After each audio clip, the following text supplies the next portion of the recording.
Assalamu alaikum students. This is our first lecture of July for class 4, and in this lecture we are going to read a new poem, Liar. Before moving towards our lecture, I have a message for you that you need to stay home in order to stay safe because your safety and security and health is at our priority. You need to wash your hands on regular basis. You need to wear a face mask whenever you go out, and you need not to shake hand, and social distancing is very important. So that was the message related to COVID-19. Now coming back to our lecture.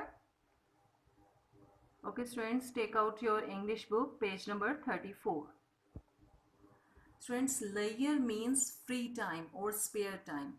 और इसमें this poem is written by W.H. Davies, और उसने बताया है कि that man has no time to see the natural beauty which is all around us. The poet wants to say that we are always in a hurry. हम हमेशा जल्दी में होते हैं, and we have no leisure time to look at the beauty. The poet is telling us that we are so busy with work, and for the man of today, nature has lost all its beauty. Once man found pleasure in the company of nature, but now today the distance between man and nature is widening day by day. सो शायर कह रहा है कि उसके पास, इंसान के पास बिल्कुल भी वक्त नहीं है कि वो ज़िंदगी की खुशियों से या कुदरत की खूबसूरती से लुत्फ़अंदोज़ हो सके, और उसने इंसान का मुवाजना इस नज़म में शायर ने इंसान का मुवाजना शीप और काऊ से किया है कि उनके पास तो टाइम होता है कि वो थोड़ी देर के लिए रुक जाएं और किसी चीज़ को गौर से देख लें या नेचुरल ब्यूटी को एंजॉय कर सकें, but if we talk about man, तो man has no time to stare or stand. इंसान बहुत ही मटेरियलिस्टिक हो चुका है और उसके पास बिल्कुल भी वक्त नहीं है. He has no peace of mind or heart, so and he is working like a machine. So students, let's start words to know. The first word we have bough, a branch of a tree. Broad, full और open, वसी या wide. Care, यहाँ पे इसका मतलब है अवरी, फिक्र, तफक्कुर. Enrich, to make rich, to enhance और to improve the quality of something. Glance, a quick look, झलक, एक नज़र. स्टेयर मीन्स घूरना, to look directly at something for a long time, किसी चीज़ को ज़्यादा देर के लिए मुसलसल कंटिन्यूसली देखना. ओके स्टूडेंट्स, फर्स्ट कपलेट में पोइट ने क्वेश्चन से स्टार्ट किया है that what is this life if full of care. ये जिंदगी क्या है अगर फिक्रों से भरी हुई है. फुल ऑफ केयर, फिक्र से या तफक्कुर से भरी हुई है. We have no time to stand and stare, हमारे पास वक्त नहीं है कि हम कुछ देर के लिए खड़े हो सकें और किसी चीज़ को गौर से देख सकें या बगौर मुशाहिदा कर सकें. Next couplet, no time to stand beneath the boughs. Beneath means under, नीचे.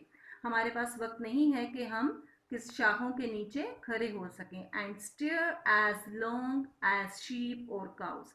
स्टूडेंट्स, पोइट ने यहाँ पे सिमिली यूज़ की है, एज, और नेक्स्ट में भी बताऊंगी आपको like.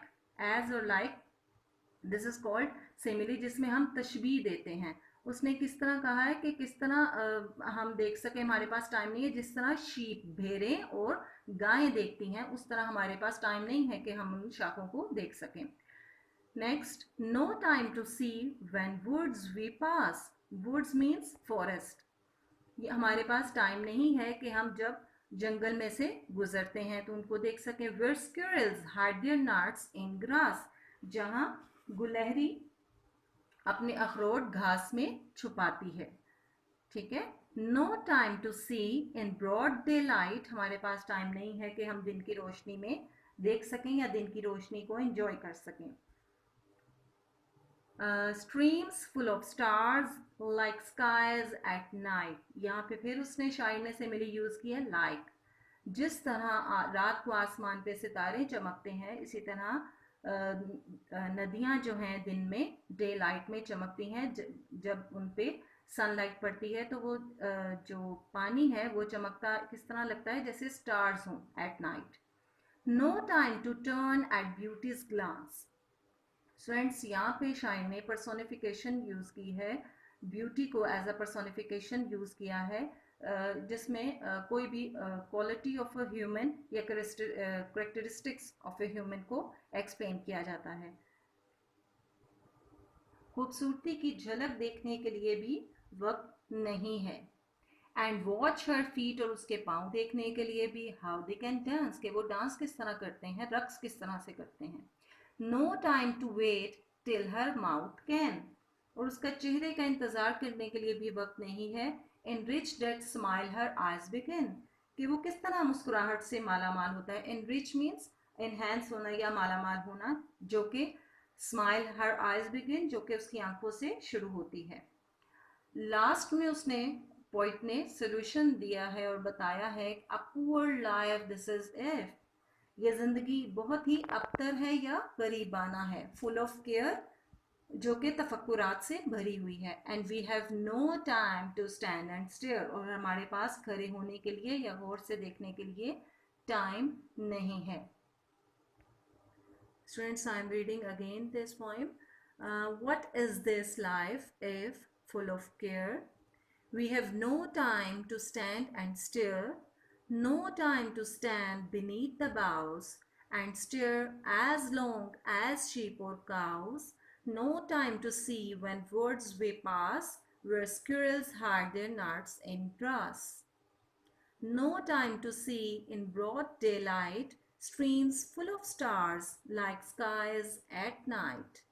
No time to turn at beauty's glance and watch her feet how they can dance. No time to wait till her mouth can enrich that smile her eyes begin. Our poor life this is if, full of care, we have no time to stand and stare. Students, actually the theme of the poem is, and the poet says that we should abandon our cares, हमें अपनी तफक्कुरात, फिक्रें जो हैं, जो फजूल में हैं, उनको छोड़ देना चाहिए, and establish a firm contact with nature which is all around us. Students, that was our first lecture. In the next lecture, inshallah, we will discuss about the words, difficult words, words meaning, word sentences, and then summary of this poem. Thank you.